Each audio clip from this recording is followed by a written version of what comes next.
Olá, shalom, shalom, tudo bem? Que as bênçãos do Eterno sejam sobre todos vocês, que o Criador ilumine e fortaleça a vida de cada um de vocês. Que bênção, que maravilha estar agora no ar, falando com vocês, né? Nada melhor do que estar falando com os irmãos ao vivo. A minha internet não é de qualidade, então pode ser que haja uma interferência e pode ser que haja uma quebra de energia, né? E acaba saindo do ar. Mas vamos lá. Vou repetir, eu sempre repito aqui para os irmãos. Primeiro eu quero dar shalom ao nosso irmão Aldaberto, acabei de falar com ele por telefone, que mora aqui na região sul de São Paulo, na zona sul de São Paulo. Shalom, irmão Adalberto, que as bênçãos do Criador sejam sobre ti, que o Criador te ilumine e te fortaleça. Como eu falei, eu moro aqui em zona rural, em Cotia, né, São Paulo, e moro no meio do mato. E a internet não é de qualidade. Eu uso a internet via satélite. O plano mais barato que eu pago hoje atualmente é R$270, né? Quase R$300. Então, me perdoe caso a internet caia um pouco, tá bom? A qualidade. Bom, vamos lá. Hoje eu vou responder as perguntas, as inúmeras perguntas que chegam até a mim. Na realidade, eu vou apenas falar aqui, porque essas perguntas já foram respondidas, já estão disponíveis no meu site, masurim.org. E lembrando aos irmãos que nós tínhamos outros sites, nós tínhamos o site, por exemplo, a famíliaisraelita.com.br, e esse site deixou de existir. Tínhamos outro site chamado cid.org, esse site também deixou de existir. À medida que nós vamos crescendo na imuná, crescendo na fé, então nós, com certeza, iremos também mudando a forma de se expressar, de falar, né? Lá no nosso site basurim.org tem toda a forma como nós acreditamos ser Yeshua, como nós acreditamos, o nosso estilo, nossa filosofia de vida, né? Nós não temos uma nova religião, nós não seguimos religião nenhuma, nós não seguimos judaísmo, nem seguimos islamismo ou cristianismo, ou qualquer outra religião que seja. Não acreditamos que há essa necessidade. Eu respeito quem segue, eu respeito quem tem uma religião, sabe? Você que tem uma religião tem o meu respeito e eu compreendo você. Só não temos religião. Nós preferimos não declarar apoio a nenhuma delas e com isso nós por isso nos dedicamos, somos pessoas dedicadas ao Eterno, seguimos ao Eterno. Por isso o nome Masurim, né, do novo site, porque estamos vivendo uma nova experiência espiritual, né? E o nome de nosso grupo na internet ou aonde quer que seja é Comunidade Abraâmica Masurim, né? Por quê? Porque todos viemos da fé de Abraão, nosso pai Abraão, né? Nosso Abraham Avino, nosso pai Abraão. Bom, como eu falei, hoje eu vou responder as inúmeras perguntas que já chegaram e eu respondi, né? Há outras que eu não respondi pelo motivo da pergunta ser imprópria para poder ir ao ar. Então, você pode entrar no nosso site, masurim.org, e lá você, masurim.org/pergunta, né? Ou vai direto no site, lá tem um banner, você clica, vai ver as perguntas e as minhas respostas. Vamos lá, vamos diretamente. Primeiramente eu quero desejar shalom para você que está assistindo ao vivo. Shalom para você, que as bênçãos sejam sobre ti, que o Criador te ilumine e te fortaleça. Vamos então para responder as perguntas de hoje. A pergunta número 2, né, já que a número 1 foi excluída, a número 2, só lembrando que às vezes vai pular assim, número 2, número 11, número 13, 15, por quê? Porque algumas não são perguntas, são ofensas, né? Então eu excluo essas ofensas. Vamos lá. Primeira pergunta, irmão Marton, ele pergunta: Shalom, quais as diferenças entre o cristianismo e a crença de vocês? Qual a diferença entre Masurim e os cristãos? Bom, primeiro ponto. Nós nos identificamos como Masurim só por causa do significado da palavra. Pessoas devotas, dedicadas ao Eterno. Só pelo contexto da palavra. Poderia falar em português também, devotos, né? Dedicados ao Eterno. Qual a diferença? Bom, eu não vou falar de crenças agora. Vou falar primeiro que os cristãos, a religião cristã é uma religião, né? O cristianismo é uma religião. Nós não somos uma religião, somos uma filosofia de vida. Preferimos seguir assim, né? As diferenças de crenças são totalmente opostas. Então, um cristão que se aproxima de nós A nossa crença não é similar aos cristãos. Né? Nós temos Yeshua, né? Nós acreditamos na mensagem dele, temos uma crença parecida nesse contexto sobre Yeshua, mas no restante de nossas crenças não é igual. Então quem vem para a nossa fé sente uma diferença muito grande. Primeiro porque nós não nos identificamos como religião. Massurim é uma filosofia de vida, é um movimento, não uma nova religião, não tem como meta substituir judaísmo ou substituir cristianismo. Ser um Massur significa ser dedicado ao Eterno, servir ao Eterno, louvar ao Criador. Significa ser, né? Significa que um judeu pode ser um Massur e é um Massur, né? Por quê? Porque a palavra Massur significa uma pessoa dedicada, uma pessoa devota ao Criador. Ele diz qual a diferença entre os Massurim e os cristãos, qual a diferença de crenças, né? Então, sobre as crenças, eu não tenho como fazer aqui todo o comentário, porque eu levaria muito tempo aqui para falar sobre todas as diferenças de crença. Eu creio que no nosso canal há muitas respostas em relação para essa pergunta que o irmão fez, né?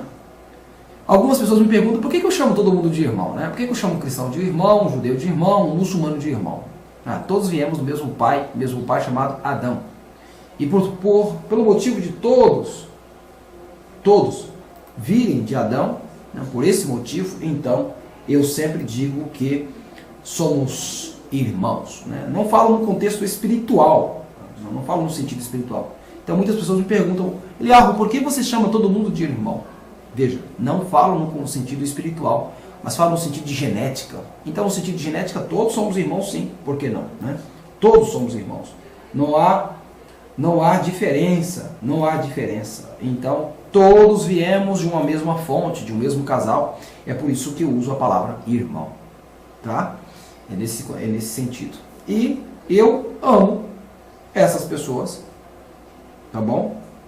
Temos que nos esforçar para amá-las, nos esforçar para estar próximo de nossos queridos amigos, nossos queridos irmãos. Deixa eu ver, só um minutinho. Bom, eu vou ficar um pouco em silêncio porque eu estou fazendo aqui uma configuração, mas logo retorno. Shalom, Misael, Efraim, tudo bem? Que as bênçãos do Eterno sejam sobre ti. Shalom, que Ele te ilumine, que Ele te fortaleça, que Ele seja sobre ti. Shalom a todos que vão chegando posteriormente, né? Vamos lá, vamos continuar aqui no vídeo de hoje. Eu vou continuar com as perguntas e respostas. Vamos lá. A pergunta de número 3. André Santana, né? André Santana fez a seguinte pergunta. Em Mateus 2, versículo 11, em Mateus 2, versículo 11, fala que o Messias foi adorado. Como ele foi adorado? Se ele mesmo, em Mateus 4, versos 10, ele disse que só o Pai deve ser adorado. Eu já vi seu vídeo falando sobre esse assunto, mas eu pesquisei e não encontrei latreia. Só encontrei prosquineu em minhas pesquisas. Qual a fonte que você usou? Então, eu dei a seguinte resposta para André Santana. A resposta que eu dei para ele, deixa eu ver aqui a qualidade da internet. Bom, vamos voltar. Shalom, precisamos de antemão entender essas duas palavras gregas que podem ser decisivas nesse estudo. Sobre a palavra latreia, você vai encontrar na Septuaginta, tá? Em grego. Você vai encontrar em Deuteronômio capítulo 10, versos 12 e versos 13. Vai encontrar também no livro de Hebreus e no livro de Hebreus 9:9 e no livro de Hebreus 13:10. No livro de Romanos 12:1, lá você vai encontrar a palavra latreia e seu verdadeiro significado, o que representa a palavra latreia. Bom, para quem não sabe, eu fiz aqui algumas séries, alguns vídeos sobre adoração a Yeshua, né? O que podemos aprender sobre isso. E lá eu falo sobre duas palavras gregas, uma latreia e a outra palavra prosquineu. Palavras essas que erros de traduções levaram as pessoas a adorar Yeshua, no caso Jesus, né? E também Yeshua também, visto que muitas religiões hoje, muitas igrejas evangélicas estão usando o nome Yeshua e adorando-o como um Deus, né? um erro por colocar nas mãos uma tradução fraudulenta que leva as pessoas à morte espiritual. Essa é a verdade. Pergunta de número 11, do Paulo Coelho. Ele não é o escritor, mas com certeza o nome é o nome de um escritor. Paulo Coelho, um grande escritor brasileiro, um escritor secular. Vamos lá. Número 11.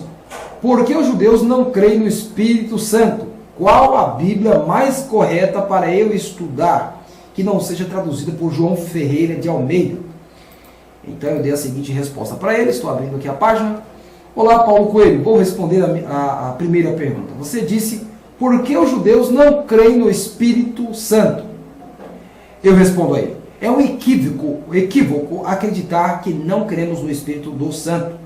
Mas é fato que não cremos do mesmo jeito como os amigos cristãos creem. Para nós, o Espírito do Santo não é uma terceira pessoa ou um Deus. Nós cremos que o Espírito do Santo é a manifestação do próprio Deus no meio dos homens.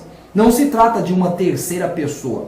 Para nós, Assurim, o Espírito do Santo é a presença e o poder de Deus. Nesse verso, o Espírito do Santo é comparado com as mãos do Senhor. E aí, do Eterno, né? Senhor, traço, S-O, Senhor, ou o nome do Eterno. No livro de Ezequiel, capítulo 3, versos 14, é dito: então o Espírito me levantou e me levou, e eu fui amargurado na indignação do meu espírito, porém a mão do Senhor era forte sobre mim. Bom, aqui no verso de Ezequiel capítulo 3, verso 4, o Espírito do Eterno é comparado como se fosse a mão do próprio Eterno. Lógico, nós entendemos que o Espírito do Santo, né, não o Espírito Santo, mas o Espírito do Santo é a presença do Eterno entre nós, a presença do Criador, e não um terceiro Deus, uma terceira pessoa da Trindade, como alegam os nossos amigos cristãos. Em outro verso, o Espírito do Santo é comparado como sendo a presença do próprio Criador. Isso está no livro de Salmos, capítulo 51, versos 11. E eu leio, abro aspas, diz assim: não me lances fora da tua presença e não retires de mim o teu Espírito Santo. Salmos, capítulo 51, versos 11.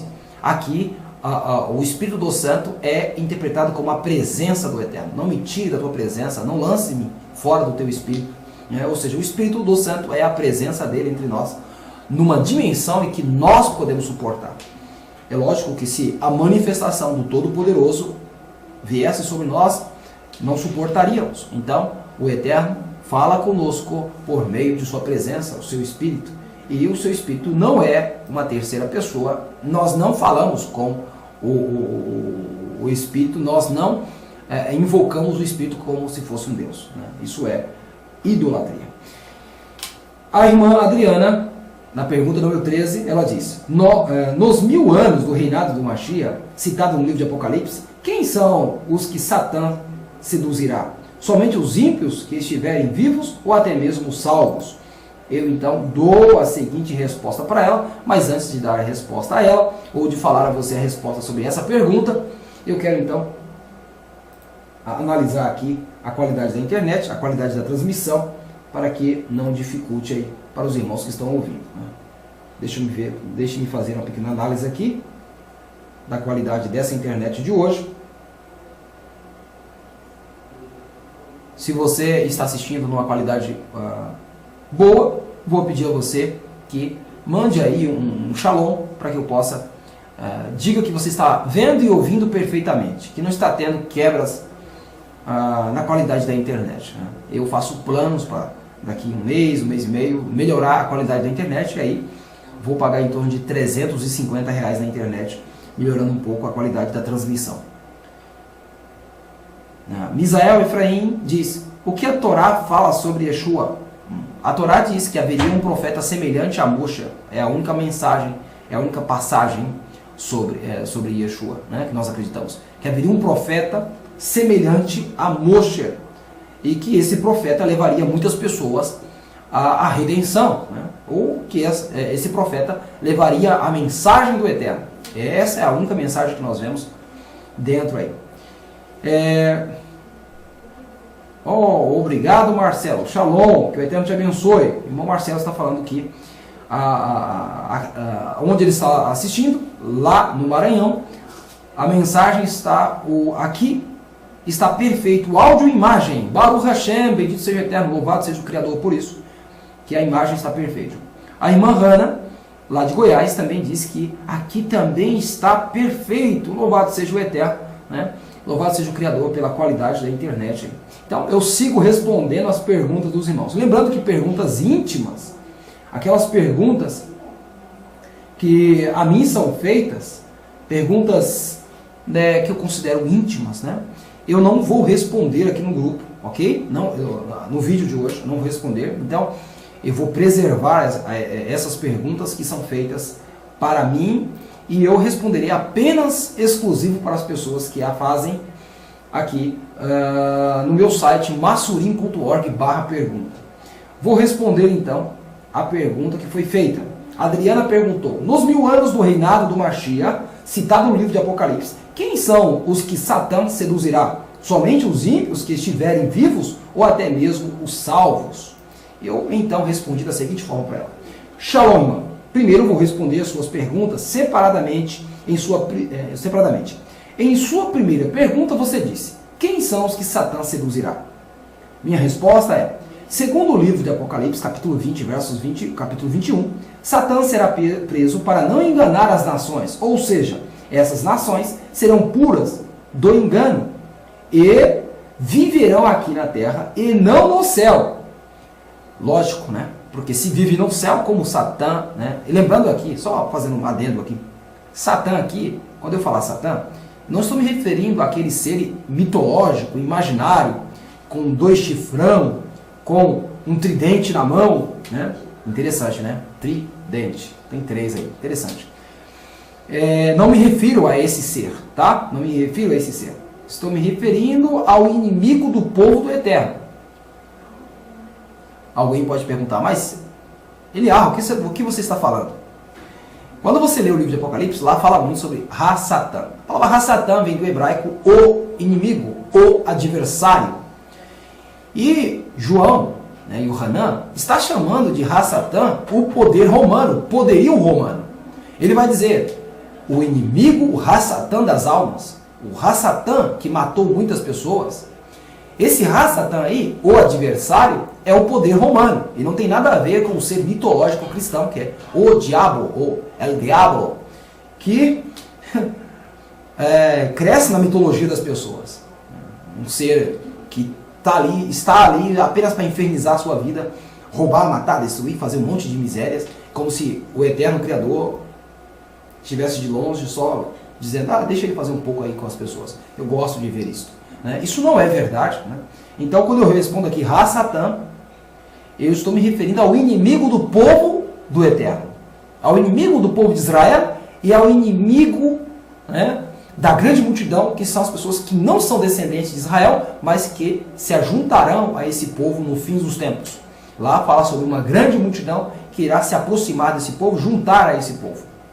E quem sabe você não faz parte dessa grande multidão, não é verdade? Essa grande multidão de pessoas salvas, de pessoas redimidas, de pessoas puras que estão em busca da verdade. Baruch Hashem pela sua vida, que o Eterno te abençoe e te ilumine e te fortaleça. Bom, Satã será preso para não enganar as nações, ou seja, essas nações serão puras do engano e viverão aqui na terra e não no céu. Se me permite, quero fazer outra observação à sua fala. Você diz, abro aspas, quem são os que Satã seduzirá? Fecho aspas. Em Apocalipse não mostra que ele vai seduzir, mas que ele será preso para não seduzir e enganar. Ele será preso por isso. Então, haverá um grande inimigo, e esse inimigo do povo do Eterno será aprisionado para não enganar o povo. Eles serão presos porque haverá um julgamento. Né? Haverá um julgamento, então esse grande inimigo, esse grande adversário, Ha-Satã, e aí eu peço a você que não pense naquela mitologia ensinada nas igrejas, de um ser mitológico, com um tridente na mão, com um chifrão, e que ele é uma pessoa que luta contra Deus e quer guerrear contra Deus. Isso é falso. Ninguém pode lutar contra Deus. Não dá para imaginar uma coisa dessa. É impossível. Por quê? Veja, todo o poder vem de quem?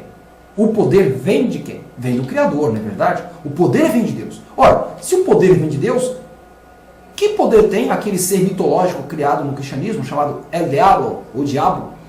O poder dele vem de quem? Será que ele tem poder próprio, que vem dele mesmo? Que faz com que ele faça as coisas e lute contra o próprio Deus?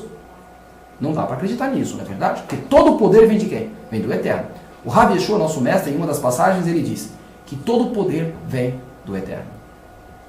Toda fonte de poder vem do Eterno. Nada subsiste nesse mundo se não for pelo Eterno. Então, lógico, o diabo, como muitos pensam, não existe. Como muitos acreditam, não existe. Tá bom? Então, esse Hassatan que será preso será um inimigo do povo do Eterno. Esse inimigo pode ser uma pessoa, esse inimigo pode ser uma nação, um reino ou um sistema global que será o inimigo do povo. Em Apocalipse não mostra que ele vai seduzir, mas que ele será preso para não enganar, não seduzir e enganar as nações. A sua segunda pergunta foi: somente os ímpios que estiverem vivos ou até mesmo salvos?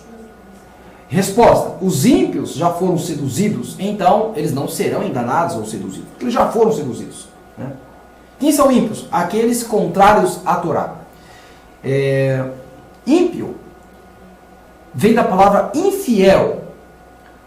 Infiel é aquelas pessoas que não passaram para nós. E essas instruções são puras, dignas e sagradas. Então, as pessoas que não seguem são infiéis. Infiéis tornam-se ao longo do tempo ímpios. Por que ímpios? Porque endurecem os seus corações, dizendo que isso é balela, que isso não tem nada a ver, que isso é conto de religiosos. Então, essas pessoas não precisam mais ser enganadas, porque elas já foram enganadas, não é verdade? Já foram enganadas. A ação do povo de Israel, que é 12 mil de cada tribo, dando 144 mil, um número puramente simbólico, ok?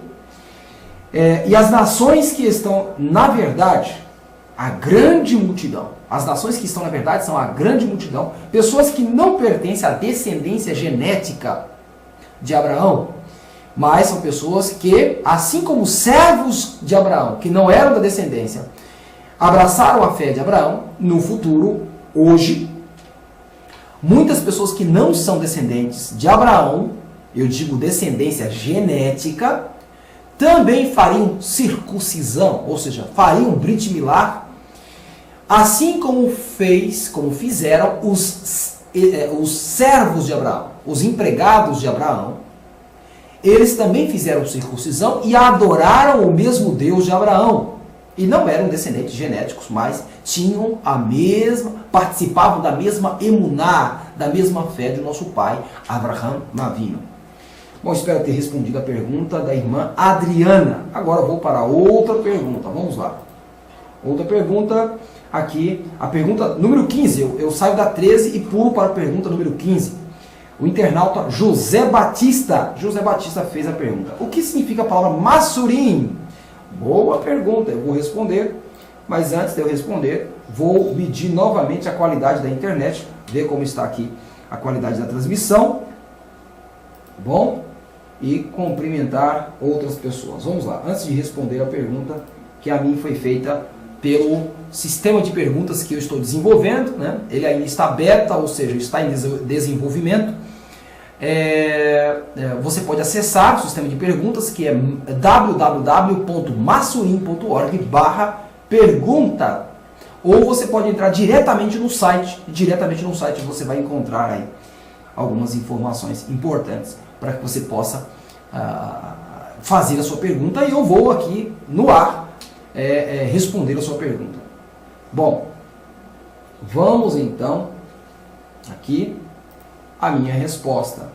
A pergunta foi feita: qual o significado da palavra Masurim? José Batista. Masurim é o plural hebraico para fiéis ou dedicados. O nome hebraico Masurim significa dedicados, fiéis, devotos.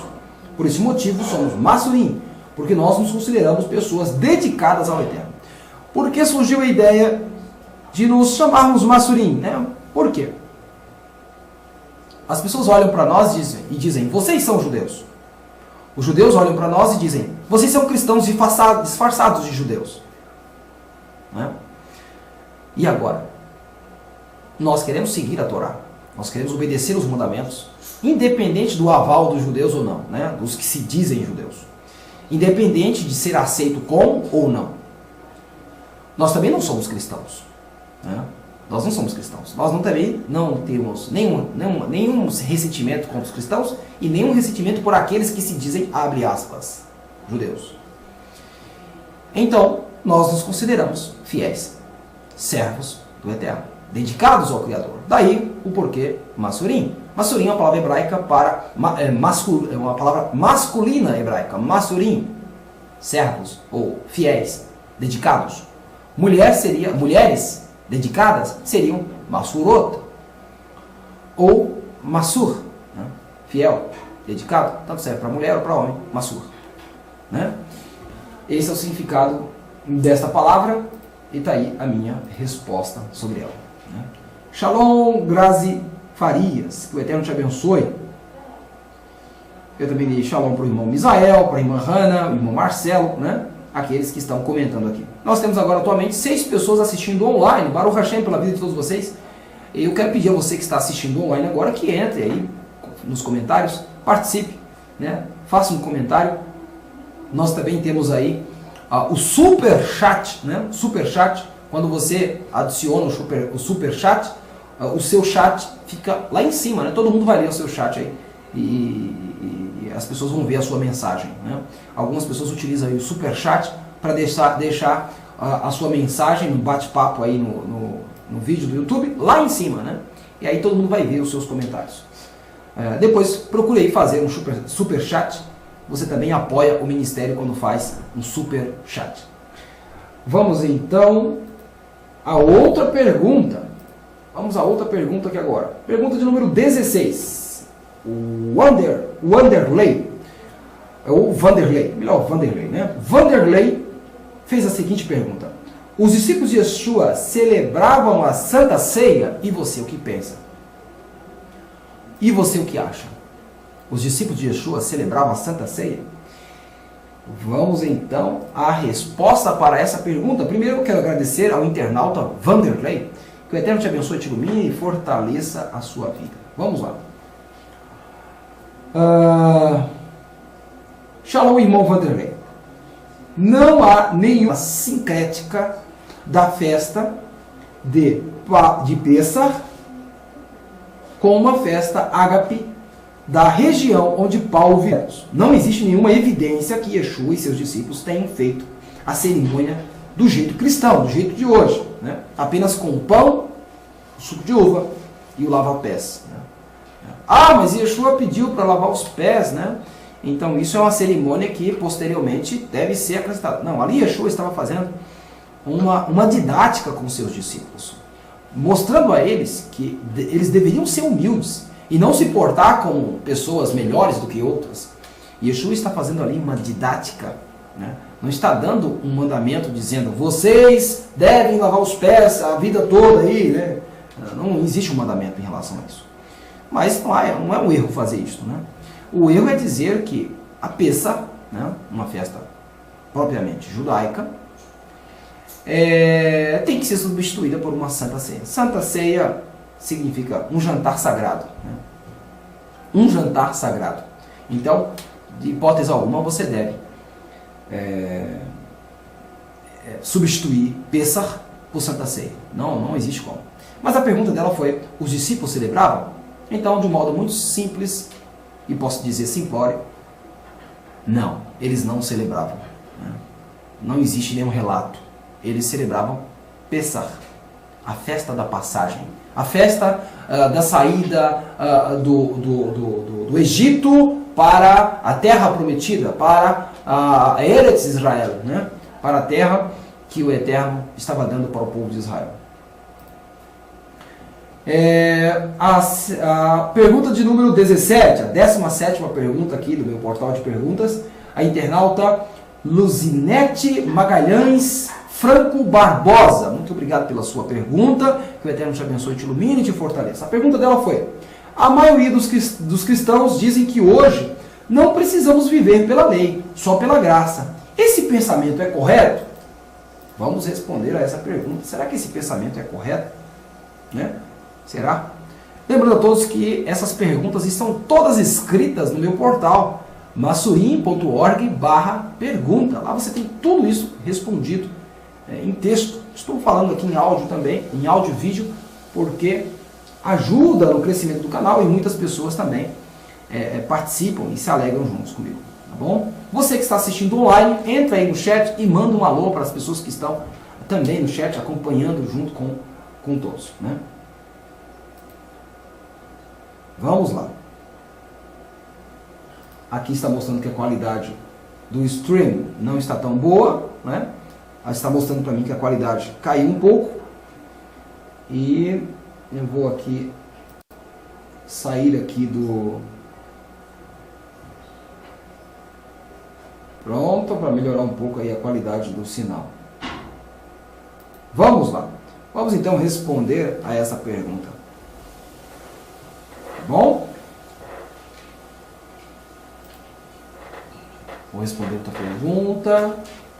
E no meio da resposta da pergunta aí, eu quero apenas pedir a você que baixe aí o nosso livro de oração, o Sidur.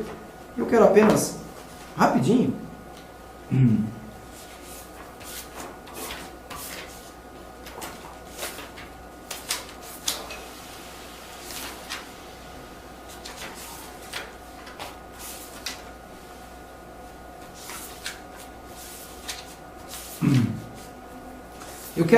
recomendar para você que você faça suas orações cantando esta oração. Aqui, ó. Essa aqui, ó. Número 24. Quero pedir a você que faça suas orações logo cedo pela manhã, cantando a oração de número 24. Tá bom? Número 24, página 87. Essa é a minha recomendação aqui, para que você possa então fazer essas orações. Luzinete Magalhães me perguntou: a maioria dos cristãos dizem que hoje não precisamos viver pela lei, só pela graça. Esse pensamento é correto? Minha resposta é: Shalom, essa pergunta é uma maravilha, porque mostra o tamanho da contradição na afirmação dos amigos cristãos, que dizem não precisarem da lei, Torá. Portanto, eu digo que não existiria a graça se não houvesse a Torá. A graça é o perdão concedido para o transgressor dos mandamentos. A lei sempre existiu e sempre existirá. Observe o que diz o profeta Davi: assim, observarei de contínuo a tua lei para sempre e eternamente. Salmo 119, versículo 44. A lei do Criador não é um castigo, mas uma bênção. Alguns acreditam que a graça só passou a existir por meio de Yeshua. Esse pensamento é mais um erro, porque a graça é o perdão dado a uma pessoa não merecedora. Adão foi perdoado, mesmo sem merecer. Jacó foi perdoado, Jonas, a cidade de Nínive e muitos outros. A graça sempre existiu, porque ela provém do Eterno. Muitos dizem que não vivem pela lei, mas se não vivem obedecendo à lei, vivem pecando, vivem adulterando. Ora, porque não existe mais a lei. É a lei que me diz, não adultere. Logo, se eu viver sem a lei, vou desobedecê-la e cair em adultério. De maneira nenhuma, não é verdade? O pecado é a desobediência da Torá, da lei. Logo, quem não peca, obedece à lei. Se você não está pecando, é porque você obedece à lei. Portanto, a graça é dada para o santo que erra, que peca. Né? Anulamos, pois, a lei pela fé? De maneira nenhuma. Antes, estabelecemos a lei. Romanos 3, versos 31. O salmista Davi vai dizer: a tua justiça é uma justiça eterna, e a tua lei é a verdade. Salmo 119, versos 142. O Rabi Yeshua vai dizer: Pai, santifica-os na tua palavra. A tua palavra é a verdade. A Torá é a verdade. E é nela que devemos ser santificados, separados do mundo. Uma vez que não existe lei, não há o porquê. Né? Não existe lei, não existe santificação. Então, acabou. Né? Vamos então para mais uma pergunta. E eu quero desejar shalom para todos vocês que estão ouvindo, estão assistindo neste momento. Que as bênçãos de Hakadosh Baruch Hu, o Criador, o Eterno, seja sobre ti, que Ele te ilumine e te fortaleça, né? Que seus dias sejam prósperos e grandes. Eu quero aproveitar aqui no meio do caminho para pegar o Sidur aqui, na página, aqui, olha só, na página 43 e na página 41, não, desculpa, na página 41, olha só, página 41, eu quero recitar com você aqui agora, o Avinu Shebashmaim, et Kadash Omerha Talvor Machoterra, Yaser et Sonerha Kimor Bashamayim Kem Baaretz, Es Lereinu Keiro Telanun Chagon, Os Lav Lanu, Es Ravoteinu Kashe Salarnu, Gan Anarnu, Lach Hayaveinu, Tivei Lidei Nitzayon, Ki In Hatzeinu Mihara, Ki Leirah Hamalaham, Verhag Borah, Verhat Feret Olamei Olamei. Pai Nosso aqui em hebraico. Quero aconselhar você que baixe aí o Sidur em PDF e você possa fazer a oração em casa, de manhã. Abba Nosso que no céu está, que teu sagrado nome seja santificado, venha o teu reino, que a tua vontade seja feita no céu e na terra. O nosso pão diário dá-nos hoje e perdoa as nossas dívidas. Da mesma forma como nós perdoamos os nossos devedores, e não nos permita cair na tentação, livra-nos do maligno, porque a ti pertence o reino, o poder e o esplendor para todo sempre. Amém. Bendito seja o Eterno, louvado seja. Depois de citar o Pai Nosso aqui em hebraico, você tem o seu Shema pessoal. Olha só. Eterno meu Criador, Tu és um e único, confesso diante de todos que Tu és soberano de todo o universo. Além de Ti não há Salvador, além de Ti não existe outro semelhante. Sou testemunha de Tua longanimidade, bendito é o Teu nome eterno. Baruch Hu et Adonai Hamivorah, Baruch Hu Adonai Hamivorah Leulam Vaed. Bendito é o Eterno, que é bendito para todos sempre. Amém. Vamos então responder a mais essa pergunta. Aqui, a pergunta foi, né? Opa, já respondi. Vamos então para a próxima pergunta. A pergunta de número 18. José Batista, ele é campeão de perguntas aqui. Já fez a segunda pergunta aqui no nosso portal massurim.org/pergunta. Ele fez a pergunta dele. Vamos aí, então. Deixe-me ver se enquanto eu falo aqui com os irmãos, algum irmão buscando fazer sua pergunta correu lá e fez uma pergunta. Deixe-me ver. Vamos lá. Vamos ver se o irmão fez alguma pergunta aqui. Chegou aqui. 1, 2, 3, 4, 5, 6, 7, 8, 9, 10, 11, 12 perguntas chegaram aqui, né? E vamos responder logo mais, tá bom? Vamos para a pergunta do irmão José Batista. Ele disse: se alguém fazer relação sexual antes do casamento, é aplicada a disciplina? Eu creio que ele está perguntando para a nossa filosofia de vida, né? Está perguntando se alguém fizer relação sexual antes do casamento, essa pessoa é aplicado sobre ela a disciplina? Olha, sobre essa pessoa é aplicado as disciplinas que estão descritas na Torá. Na Torá tem algumas disciplinas. Por exemplo, um homem solteiro e uma mulher solteira praticam relação antes do casamento. O que eles devem fazer? Bom, em primeiro lugar, casar. Tá bom? Essa é uma disciplina aplicada. Agora, nos dias atuais, nós aplicamos outras disciplinas. Só um minutinho. Tá. Estão se preparando para o almoço aqui. Eu sou o único que está fazendo jejum aqui hoje. Até o momento, né?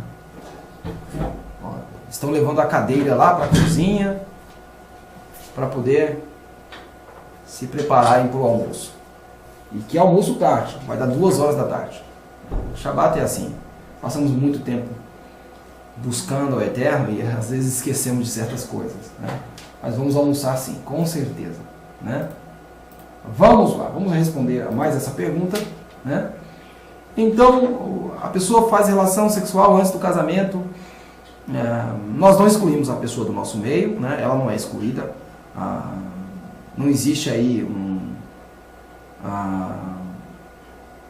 Ou seja, nós não tratamos essa pessoa com cara feia, não, né? Mas essa pessoa, ela tem que casar, né? Acho que a maior disciplina para essa pessoa é casar. Ela tem que casar, né? Ter relação sexual com a pessoa errada. E aí?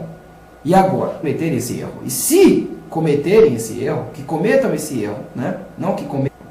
Mas não podemos tratar esses jovens ou essas pessoas solteiras com uma cara feia, com um ressentimento de ódio, de mágoa, porque ele praticou aquilo. Nós tratamos assim as pessoas que cometem adultério, né? Adultério é uma coisa gravíssima. Adultério é uma coisa muito errada no nosso meio. Então, nós não toleramos o adultério. Tá bom? Nos tempos do Sinédrio, adúlteros eram apedrejados, né? No tempo do Sinédrio. Nós não temos Sinédrios. Então,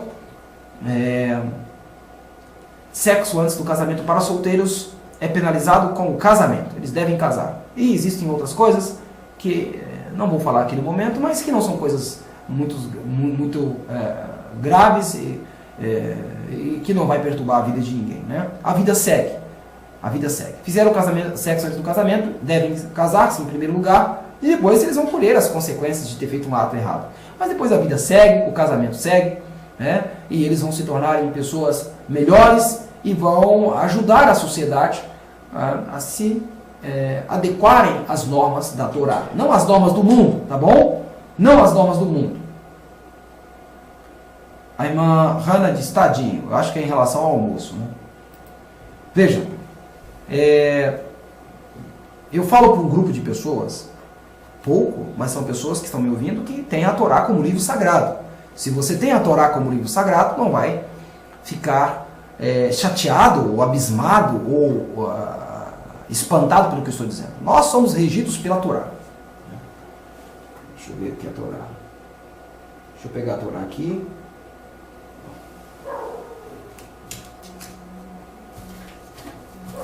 Aqui. Nós somos regidos pela Sagrada Torá, bendito seja o Eterno por ela, né? Aqui está a Torá. Aqui eu tenho a Torá original, em hebraico, olha só. E tenho também a Torá transliterada, a Torá em português, né? E nós somos regidos por esse livro. Bendito seja o Criador, louvado seja o Eterno, porque nos deu a sua Sagrada Torá. E nós somos felizes por isso, porque nós regemos as nossas vidas pela Torá, sem intervenção alheia, né? Algumas pessoas vão dizer assim, vocês não têm um Talmud, deveriam ter um Talmud para interpretar a Torá, né? Não acho legal. Não é que é um erro você ler Talmud, só não acho legal ficar moldando ela pelos comentários dos rabinos. Tomar cuidado, né? Muitos comentários são bons e outros comentários não são bons, então tem que tomar um certo cuidado. Nossos amigos cristãos pegam a Torá e eles seguem a Torá baseada no que os discípulos comentaram, né? Alguns comentários falsos. Isso é verdade. Os nossos amigos adventistas do sétimo dia seguem a Torá baseado no que Ellen White disse, né? Nós não. Nós seguimos a Torá no que a Torá diz, no que os profetas dizem. E Yeshua, o nosso Rabi, ele vai dizer, nosso mestre, ele vai dizer, a Torá e os profetas, ou seja, o Tanakh, né? O Tanakh.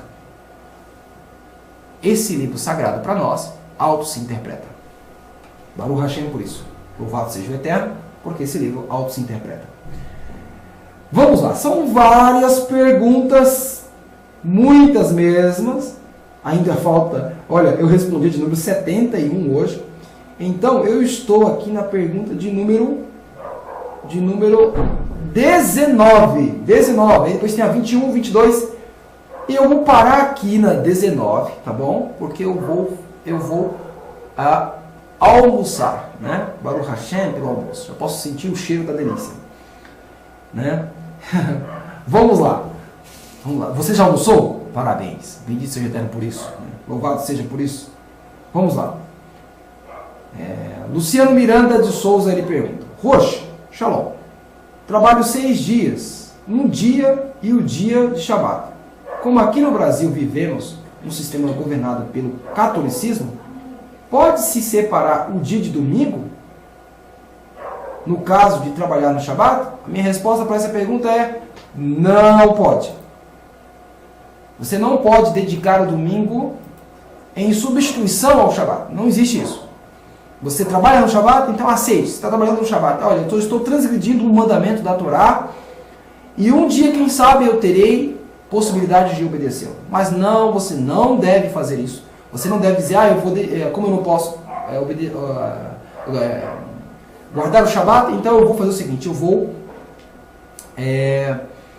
vou dedicar o domingo como se fosse o Shabat para o Eterno. Não faça isso. Não podemos substituir o Shabat. Se você não pode guardar o Shabat, aí é você e o Criador. É você e o Eterno. Quem sabe um dia você passa a guardar o Shabat, o sábado, e ser mais fiel ao Eterno, né? Lembrando que o Eterno vê e sonda os corações, tá bom? Ele sonda os corações. Mas o que eu digo para você é: não substitua o Shabat por outro dia. Não faça isso. Você pode até descansar no outro dia porque teve folga, no domingo, por exemplo. Mas não santifique o domingo. Não faça isso. Porque você se tornará um católico, santificando o domingo. Não podemos santificar outro dia que o Eterno não santificou. O Eterno santificou, abençoou o Shabat. É o único dia que nós devemos santificar e abençoar. É o Shabat. E o Shabat foi dado antes da criação do mundo. Antes do mundo existir, o Shabat já existia. Tá bom? Existia aqui, ó, na intenção do Eterno de trazer a existência. De trazer esse dia. Então o Shabat já existia. Quando no âmago, no interior do Eterno, algo já é projetado, aquilo já existe. Tá bom? Já existe. Então o Shabat existe muito tempo antes. E o Shabat existe antes do povo judeu. Baruch Hashem por isso, para que o povo judeu não fique se vangloriando. O Shabat é nosso, só nós devemos guardar o Shabat. Mentira. Isso é um pensamento egocêntrico. É um pensamento sincrético. Não, é sincrético? Não é sincrético, mas é sectário. É um pensamento sectarista. Não podemos pensar assim. O Shabat foi dado no Éden, né? Foi concebido no Éden. Ou seja, foi dado para o casal, né? Mas já existia. Depois eu explico sobre isso, né? Já existia. Então, o Shabat é um dia para ser santificado e abençoado. Se você não pode descansar o Shabat hoje, então procure. Um dia você vai conseguir fazer isso. Tá bom? Eu quero me despedir de você, lembrando que existem várias perguntas para eu fazer aqui a resposta. E não vou falar uma data quando eu voltarei a fazer um vídeo de resposta das perguntas. Por quê? Como eu falei, a minha internet não é boa. Não que eu não tenha tempo. Mas às vezes eu faço o teste da conexão. A latência da internet está muito baixa. E se eu fizer um vídeo assim, vai cair a internet. Vai ficar chato. Vai ficar tão ruim a transmissão que ninguém consegue assistir. Por isso, eu vou entrar de repente no ar quando a internet estiver boa. Quem sabe no futuro, e aqui não é um pedido, não estou pedindo dinheiro com isso, mas quem sabe no futuro vários irmãos queiram continuamente, mensalmente ajudar. Aí eu poderia pagar os R$350 de uma internet melhor. Alguém pode perguntar, por que você não contrata a internet da Vivo, a internet rápida, a cabo? Eu moro no meio do mato, não tem nada disso. Mal pego o celular, eu uso um telefone via rural. Olha só o tamanho da antena, aqui dentro tem um chip. Coloquei um chip da Claro aqui e eu consigo ligar para as pessoas com essa antena da Claro, com esse chip da Claro, mas com essa antena. Mas o sinal aqui é rural, eu não recebo sinal 4G, não tem sinal 4G aqui. É apenas um sinal rural que a Claro fornece. Claro é uma das únicas operadoras do Brasil que tem sinal rural. Baruch Hashem por isso, bendito seja Eterno, eu consigo falar com vocês. Mas não tem um sinal de internet aqui. O único meio é através do satélite. É o único meio, né? E a internet via satélite é muito cara. Você pode entrar no Google aí e pesquisar. Agora, se você deseja ajudar e dizer assim, não, eu vou contribuir mensalmente para ele pagar a internet, né? Ter uma internet de qualidade para que a gente possamos estudar juntos. Então, Baruch Hashem. Caso não, Baruch Hashem para a sua vida. Eu quero me despedir de você aqui, tá bom? E eu voltarei com a pergunta número 21, 22, 23, 27, 29, 30, 32, 33, 34 e aí segue. Por que os números estão faltando aí? Algumas pessoas, elas mandam ofensas, xingam, né? Alguns cristãos ficam chateados conosco, ao ponto de falar barbaridades. Então eu vou lá e excluo essa aqui, não é uma pergunta, é um xingamento, porque para mim não faz sentido, tá bom? Eu quero me despedir de você, desejando shalom, que o Eterno te abençoe, te ilumine. Eu vou aqui abrir o YouTube para poder falar o nome das pessoas que estavam comigo e me despedir. Eu vou abrir aqui o YouTube, vai demorar um pouco, é um pouco lento, tá bom? Olha só, é lento, meu pai querido, é muito lento a internet, olha só, vê se você consegue. Ver se você consegue ver aqui o computador. Olha só. Aqui eu tenho a internet. E aí ela demora de... Olha só. Olha a demora. Já cliquei. Olha o tempo que leva para poder eu ver aqui os comentários dos irmãos.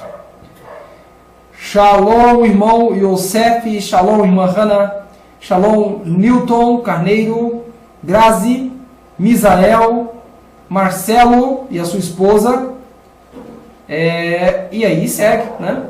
Shalom a todos os irmãos que comentaram aqui. Aos que comentaram eu posso dizer shalom. Aos outros que não comentaram, shalom também, mas eu não sei o seu nome, tá bom? Não sei o seu nome.